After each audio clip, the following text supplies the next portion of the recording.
Mapagpalang umaga po, aking mga mahal na kapatid sa Diyos. Alam niyo po mga kapatid, napakagandang balita po sa inyo lahat, para po lahat po tayo mga kapatid ng ating kahilingan sa Diyos at ang ating mga ninanais sa ating buhay magkakaroon na po ng katuparan. Ganun po yun ha. Ipaliliwanag ko po sa inyong lahat mga kapatid. Kasi po marami pong humihiling, mga wishes, bakit hindi po nasasagot. Sinasagot po ng Ama. Sinasagot ng Ama po. Kaya lang po, dahil may mga tukso po na ibinibigay ng mga kalaban ng Diyos sa atin, nang dahil po sa tukso na yun, nagkakaroon po ng sagabal.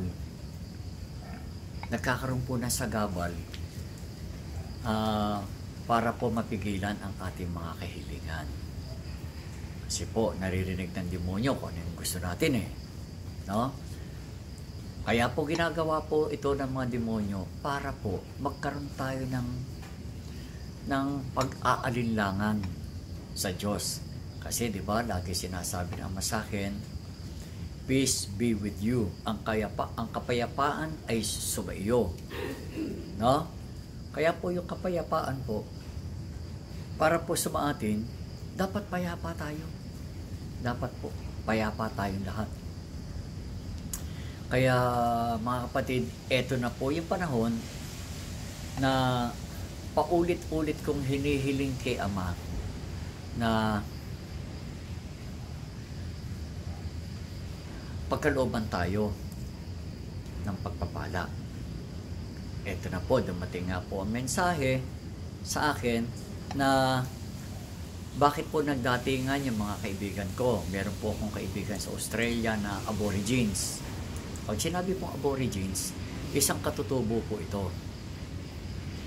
No, hindi naman po lahat ng katutubo mga kapatid parang pulubi. Hindi po. Mayayaman po mga katutubo. Kahit po sa Baguio, baka akala nyo yung naglilimos sa kalsada pulubi yan. Pagdating po yun sa Baguio, maunlad po ang buhay niyan. Sa Ifugao, lahat po ng katutubo, mayaman sila. Una sa lahat, sa kalikasan. Bakit nyo yung mga naglilimos sa atin, ang lupain po niya, pwede mga 10 hektarya. Meron pong ganon. Kala ba may hirap yan? No? Mahirap na sa kanila yung meron 1,000 metro kwadrado ng lupa. Mahirap po yun. Ang tunay po na mahihirap, yun talaga pong wala na nakikita natin sa kalsada. Wala. Magkaroon lang ng payong, bahay na. Magkaroon lang ng karton, kama na. Yung po ang tunay. Pero ngayon mga kapatid, ipaliliwanag ko sa inyo, kung nasa ganun kayong kalagayan na talagang wala, ito po yung tamang panahon na dapat po, kasi po, ang mga bato, no? Mga batong puti, may mga batong puti po, may taglay na banal na enerhiya na pinagkakalooban ng Ama. Iba-ibang klase po bato May mga, lahat naman po yan gamit sa mundong ibabaw. Pero may mga gamot, may mga bato na gamot, may mga bato na nagagamit na panlaban sa masasamang espiritu. Kaya nga po may mga lugar na bine-bless ang Ama. Dali po.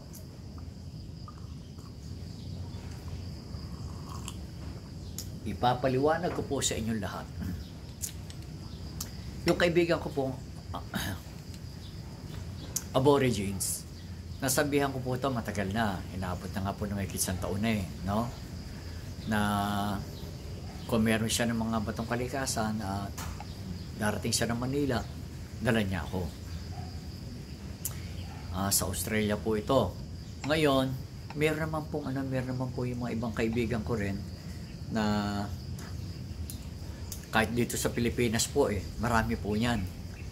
Kaya lang po, siyempre iba-iba po yung enerhiya ng mga kalakasan. Iba-iba po. Meron po ito sa Italy.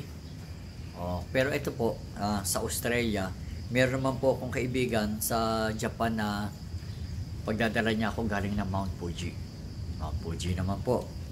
Yung anak ko naman po, sa Holy Mountain sa Canada, pwede niya rin akong padalan. Pero puro pwede po yan. Wala pa po.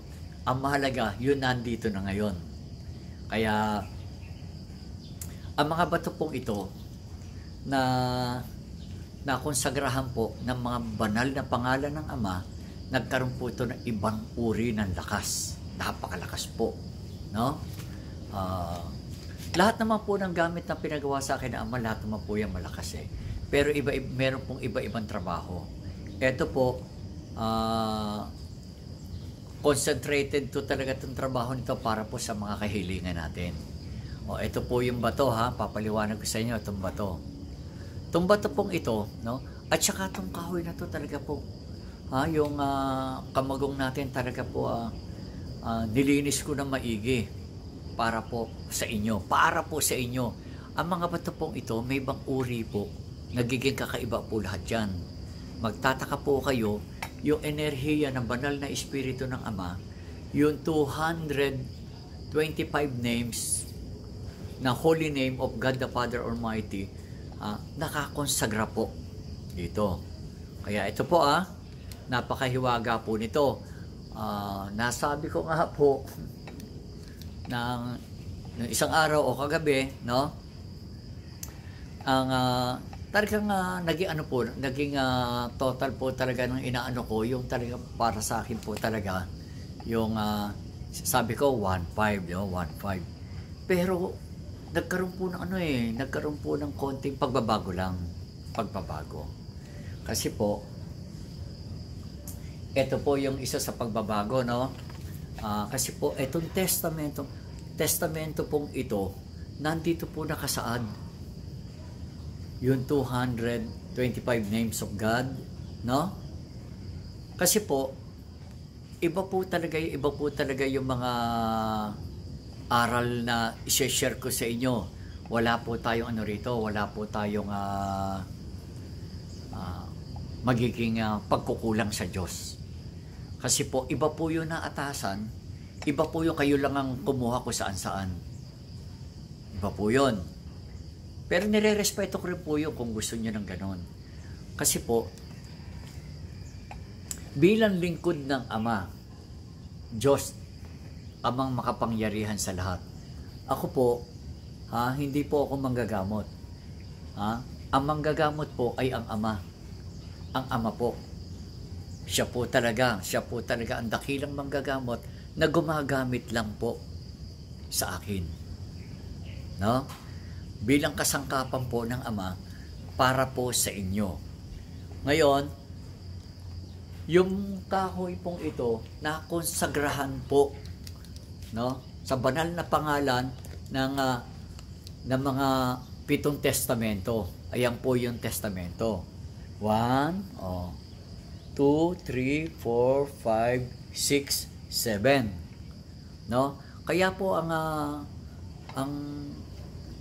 talandrong ito o kwadrong ito o testamentong ito, pinirmahan ko po. No? Ayan.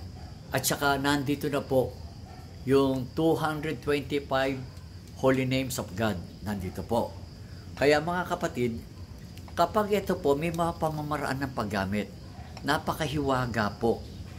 Para kung meron tayong meron tayong ninanais sa ating buhay, hindi po natin babanggitin yun.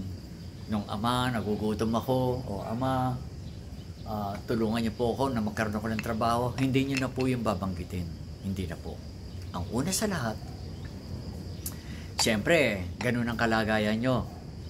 Pag nanalangin po tayo, para hindi po harangan ng mga demonyo, ito po ang gagawin nyo, Itatapat nyo to sa bibig nyo, kasi po, napakahiwaga po no, ng banal na Espiritu ng Diyos, ito po yung nagpo-protect at bumabalot sa atin para po yung mga ninanais natin sa buhay magkaroon po ng katuparan at hindi po malaman ng mga demonyo kung ano yun. Kaya hindi po nila maharang. Ito po, habang nagdadasal po tayo, habang binabanggit natin, no, yung 225 names of God, nakatapat po yan sa bibig. Ito po, yung bato niya nakatapat po gano'n.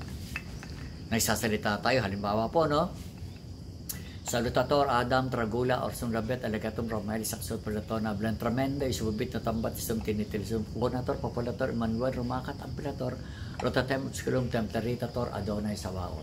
Sanctissimo, Altissimo, hanggang sa matapos niyo po yun, hanggang huli. Pag natapos niyo po yun, in the name of God the Father, God the Son, God the Holy Spirit. Amen. Ha? Kahit na hindi nyo nasabi, in Jesus' name, nandun na nga po siyang God the Son eh. Si Jesus na yun. Kaya mga kapatid ko, no, wag po sana pong darating sa isipan natin, no, kasi po, yung nagkaroon po ng konting pagbabago para po, kasi ang pagmamahal ko sa inyo mga kapatid, hindi ako naghahanap ng kapalit. Hindi po ako naghahanap ng kapalit. Ang pagtuturo ko sa inyo, wala rin pong kapalit. Kasi po, dapat po, maging maayos kayo, maging maayos din ako. Kung marunong kang tumanggap, dapat marunong kang magbigay. Ganun po Kaya po, meron lang pong pagbabago. Kaya po sinabing pagbabago, nasabi ko kasi, sa 1.5 po, parang hindi po talaga magiging kanais-nais yung matatanggap nyo. Katulad po ng ganito. Siyempre, ayoko naman matanggap nyo yung black and white. At ayoko rin na matanggap nyo yung hindi po laminated. Kasi pag laminated po, mga kapatid, no? Pag laminated, parang ang sarap-sarap po eh. Protektado rin po pati yung yung pinakatalandro eh. Protektado. Isa pa, ganito po yun mga kapatid, no? Kaya po nagkaroon ng konting adjustment. Nag-adjustment. Yung 1.5 na sinasabi ko, umabot po ito ng 1, nadagdagan po ng 300. Bakit? Magkano po yung lamination? Magkano po yung, kasi colored po eh. No? Ngayon naman po, meron pong nagsalita sa akin na, baka naman kami na lang pwede magpa-laminate, kami na lang pwede magano. Di ba? Mga kapatid, tingnan niyo po. Bakit hindi nagiging maganda ang paningin ng Diyos sa tao? Madali magpa-laminate. Madali magpa-xerox. Madali.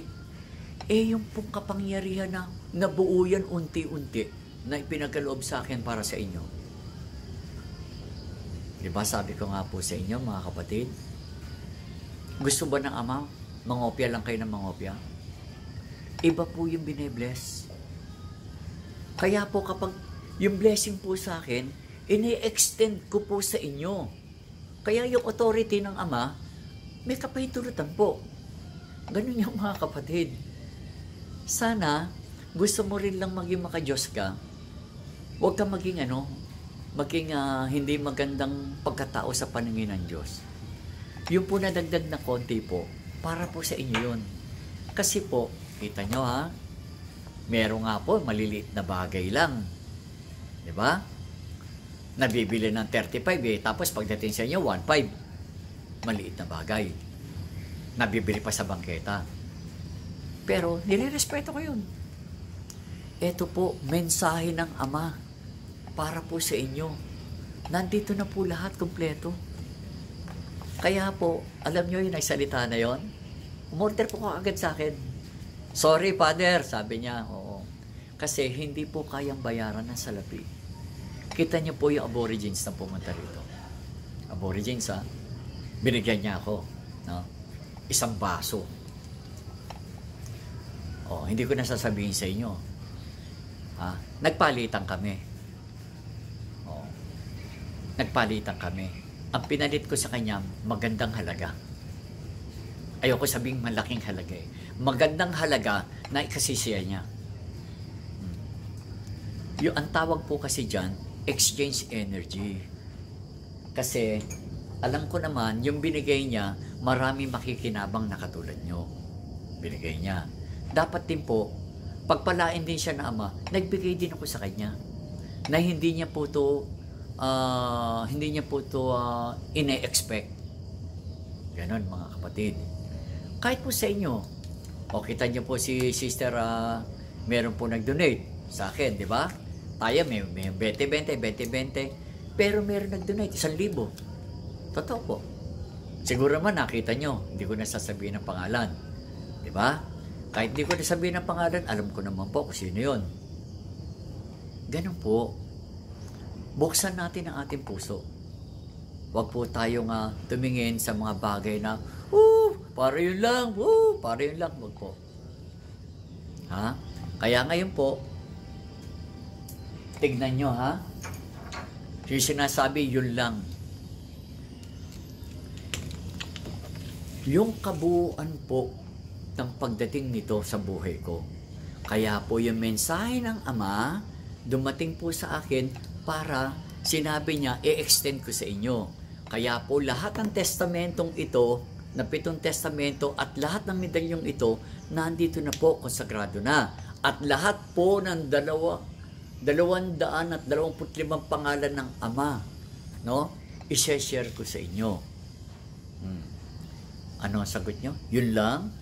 Di po. Mapagpala po, pagpapalain po ng Ama ang lahat po ng tao na naniniwala sa Kanya. Kaya sabi ko nga po sa inyo, ang aking ginagawa, pagtitiis, pagsusumikap, ay para sa inyo. Mga kapatid, di ba may mga nagpapagamot pa nga. Sumasakay pa ng eroplano para lang po matugunan ang kanilang kailangan. Dito po, sa tulong, no, ng banal na pangalan ng Ama, matatanggap nyo na po ang kanyang kasagutan sa inyong mga ninanais sa buhay. Kaya mga kapatid, ang ating pong no, yung 1.8 po, no, kasi 1.5, yung nadagdag ko po doon, dala lang po ito ng sa nagpa-laminate tayo, tsaka colored yung at tsaka isa pa po, para naman maging masaya naman yung mga nag-share din sa akin ng mga gamit. Maging masaya naman po sila. At tsaka mga kapatid ko, mapalad kayong lahat, no? Dahil meron pa pang tao.